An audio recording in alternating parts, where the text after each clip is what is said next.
Hello, मेरा नाम सुनील सिंह है। आज जो मैं टॉपिक आप लोगों के सामने लेके आया हूँ वो टॉपिक है डर। ये जो डर है ना, हर इंसान को लगता है।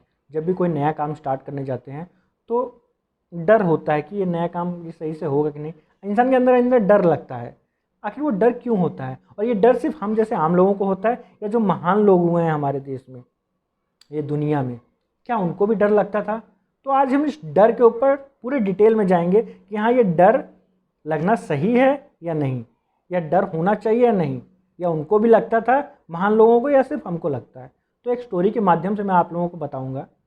बहुत समय पहले एक राजा हुआ करते थे। उस राजा के बारे में उसके जहाँ जहाँ देश था उसका, या पड़ोसी राज्य जो उसके दुश्मन राज्य हो या उसके मित्र राज्य, सबको मालूम था कि ये राजा कभी भी युद्ध हारा नहीं है, कभी भी युद्ध हारा नहीं है। तो एक बार क्या होता है, एक ऐसा राज्य जिसको पता नहीं है इस राजा के बारे में, वो इस राज्य पे आक्रमण कर देता है। वो जो आक्रमण करता है दुश्मन देश, वो भी काफ़ी शक्तिशाली होता है। युद्ध होता है। इस युद्ध में राजा जो देखता है कि ये युद्ध में हार रहा हूँ, राजा को टेंशन हो जाता है। राजा डर जाता है, वो अपनी जान बचाने के लिए युद्ध से भागता है। तो जब राजा भागता है तो उसके पीछे पीछे उसके 8-10 अंगरक्षक होते हैं, वो भी उसको बचाने के लिए भागते हैं ताकि राजा अकेला ना पड़ जाए, क्योंकि वो अंगरक्षक स्पेशली राजा के लिए है। और अंगरक्षकों के पीछे पीछे दुश्मन सेना भी भागती है। राजा भागे जा रहा है, भागे जा रहा है, भागे खाली मैदान से वो पहाड़ की ऊंचाइयों तक पहुंचता है। अब थोड़ा वो पहाड़ की ऊंचाइयों पर चढ़ना रहता है, तो वो लोग चढ़ रहे हैं, राजा भाग रहा है, पीछे दुश्मन सेना भी है, अंगरक्षक भी है, भागे जा रहा है। अब चढ़ाई बढ़ती जा रही है, बढ़ती जा रही है। कुछ देर बाद चढ़ाई ऐसी हो जाती है कि अंगरक्षक और उनके घोड़े साथ छोड़ देते हैं और थक जाते हैं कि वो पीछे रह जाते हैं। फिर भी राजा और उसका घोड़ा फिर भी भागे जा रहा है, भागे जा रहा है, भागे जा रहा है, कंटिन्यू भागे जा रहे हैं। और फिर एक ऐसा मोड़ आता है कि वहाँ पर घोड़ा भी थक जाता है, वो भी राजा का साथ छोड़ देता है। पर राजा को अपनी जान की फिक्र है, वो राजा अभी भी भाग रहा है। वो भागता है, दुश्मन सेना अभी भी उनके पीछे आ रही है और वो लोग भाग रहे हैं। और वो पहाड़ की ऊंचाई को नीचे उतरते हैं और वहाँ रास्ते में उसे एक गाँव मिलता है जहाँ पर मेला लगा हुआ होता है। तो वहाँ पहुँचता है, वहाँ दुकानदारों गाँव वालों से कहता है, मुझे बचा लो, मेरे पीछे दुश्मन की सेना पड़ी हुई है। अब वहाँ के गांव वालों में से एक दुकानदार उसको पहचान जता रही, ये तो वही राजा है जो आज तक कभी युद्ध हारा नहीं है। ऐसा कैसे हुआ कि इसके पीछे दुश्मन की सेना पड़ गई?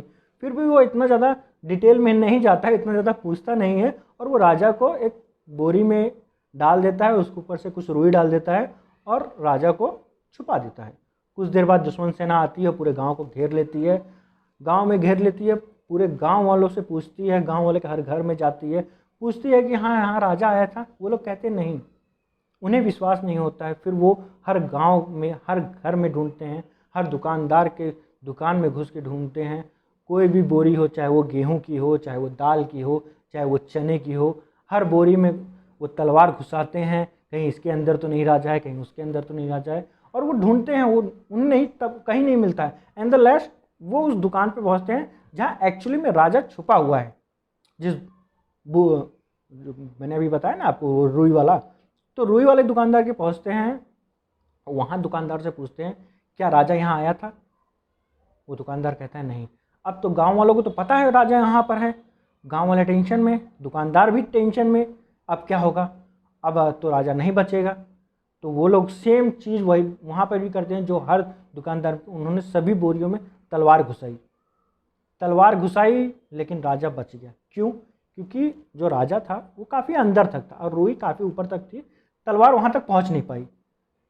वो राजा वहाँ बच गया। अब दुश्मन सेना को यकीन हो गया कि राजा सही में यहाँ नहीं है, और वो लोग गांव छोड़ के निकल जाते हैं। कुछ देर बाद राजा के अंगरक्षक आते हैं, वो लोग उन्हें बोरी से बाहर निकालते हैं। राजा की जान में जान आती है और राजा दुकानदार के ऊपर बहुत खुश है। भाई, आज तुम जो मांगना है मांग लो, तुम्हें जो चाहिए बस मांग लो मुझसे, तुम्हें जो चाहिए मांग लो मुझसे।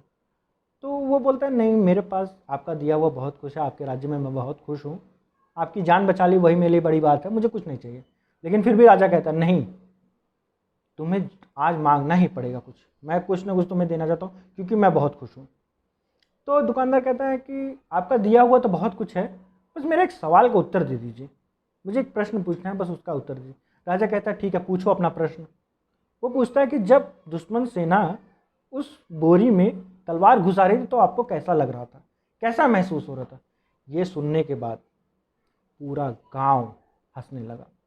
वो जो अंगरक्षक थे वो भी हंसने लगे। राजा गुस्से में लाल। अब राजा सोचने लगा कि ये मतलब उसका दिमाग ही खराब हो गया। तुम मेरा मजाक उड़ा रहे हो, तुम्हें समझ में आ रहा है तुम मुझसे क्या पूछ रहे हो? राजा एकदम गुस्से में। वो कहता है अपने अंगरक्षकों से, पकड़ लो इसे और इसे एक पेड़ से बांध दो, इसके मुंह पे एक काला कपड़ा बांध दो, और जब मैं 1, 2 और 3 कहूँ तो इसकी गर्दन इसके धड़ से अलग कर देना। इसकी गर्दन इसके धड़ से अलग कर देना।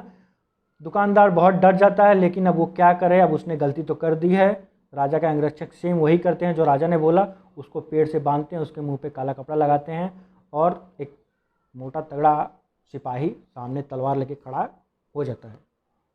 अब राजा बोलता है 1, 2 और 3, और बोलता है अब इसे छोड़ दो।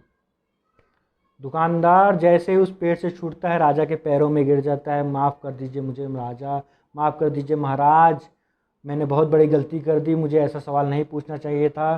तब राजा हंसते हुए कहता है, डरो मत, ये तो आपके सवाल का जवाब था।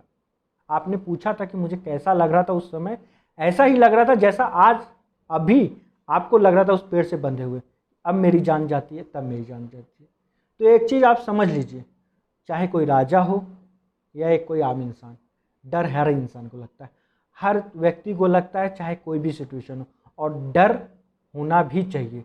हर इंसान के अंदर डर होना चाहिए। अगर आज हमारे अंदर डर नहीं रहेगा उस ऊपर वाले का, या उस जिसे भी हम मानते हैं उसका डर नहीं रहेगा, तो हम गलत काम करने से पीछे नहीं हटेंगे। हम किसी भी बड़ी पोस्ट को पाने के लिए उस आदमी को मारने से पीछे नहीं हटेंगे। सिर्फ वो डर ही है जो आज हमें गलत काम करने से रोकता है। जो इंसान डरता नहीं है वो गलत काम करता है, अपराध करता है, और उसकी सज़ा उसे आज नहीं तो कल मिलती है। आपने भी देखा होगा, सुना होगा एक न्यूज़पेपर में कि सज़ा मिलती है, इसलिए डरना भी ज़रूरी है। कहीं कहीं डरना ज़रूरी रहता है, हर जगह नहीं। अन्याय के खिलाफ बोलना डर, वहाँ पर डरना गलत है। डरो, हर जगह नहीं। इसलिए मेरा आपसे यही कहना है, डरना गलत नहीं है। आई होप आप लोगों को वीडियो पसंद आया हो। अगर आपको वीडियो पसंद आए तो लाइक कीजिए। जिस इंसान को ज़रूरत है ये वीडियो देखने के लिए उसको शेयर कीजिए, और मेरे चैनल को सब्सक्राइब कीजिए। इसी प्रकार मैं एक नए नए टॉपिक पे वीडियोस लाता रहता हूँ कंटिन्यूस। तो मिलते हैं अगले वीडियो में। अगर आपको कुछ अच्छा लगा हो तो कमेंट करके बताइए। Okay, bye.